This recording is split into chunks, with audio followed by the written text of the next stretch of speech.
तो हनुमान जब सूरज को खाने उड़ गए थे तो बच्चे थे, लेकिन आप सोचिए कि उस बच्चे में कितना बल था कि एक तो पृथ्वी से उड़ गया सूरज तक का डिस्टेंस कवर करना, तो ये उड़ रहे थे, तो सूर्य देव भगे कि ये भी पता नहीं ये आ रहा है पवन पुत्र हनुमान, बोले मैं फल खाऊंगा, भग गए वो।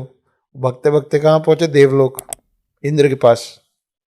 इंद्र के नीचे है ना ये सूर्य चंद्र बाकी ग्रह, ये सब देवलोक में है। तो इन सब देवों के राजा कौन है? इंद्र। इंद्र के ऊपर कौन है?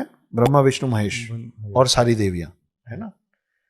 तो ये पहुंचे तो इंद्र ने उनको रोकने की कोशिश की, उनको डांटा, उनको समझाया, फिर उनको वार्न किया। बाल हनुमान बोले और ऊपर उड़ते जा रहे थे। फिर एक दो वेपन से मारे, हनुमान को कुछ हुआ ही नहीं।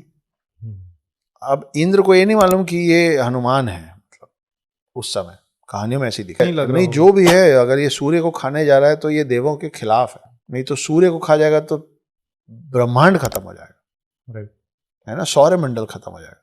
तो जब बाकी वेपन काम नहीं कर रहे थे तो उन्होंने बोला मैं इस पे वज्र चला दूंगा। वज्र चला दिया।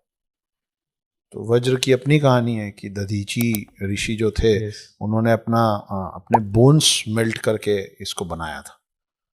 तो उसको कोई नहीं तोड़ सकता, उससे कोई नहीं लड़ सकता।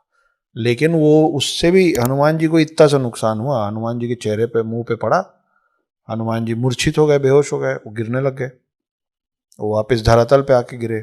ये बात पवन देव को पता चली कि मेरे बेटे का मुंह सूज गया। पवन इतने नाराज हो गए कि पवन ने पूरी पृथ्वी में हवा रोक दी। सारे पहुंचे पवन देव के पास, बोले ऐसा मत कीजिए, ये ना हो इसीलिए तो उसको गिराया था कि पृथ्वी बची रहे। अब आप पृथ्वी खत्म करने में लग गए। तो फिर वहां पे संधि हुई कि इनको याद ना रहे। भाई आप जब कुछ नुकसान करते हैं तो आप उसको कॉम्पनसेट करते हैं ना, तो वो कॉम्पनसेशन के तौर पे उनको वो अष्ट सिद्धियां मिली कि जब चाहेंगे सूक्ष्म हो जाएंगे, जब चाहेंगे विकराल हो जाएंगे, सारी अष्ट सिद्धियां पे जिस युद्ध में उतरेंगे वो एक तरफा जीत जाएंगे। ये सब उनको दिया गया, लेकिन उसके साथ ये दिया गया कि जब राम से मिलेंगे तब सब याद आएगा, तब तक इनको याद नहीं आएगा।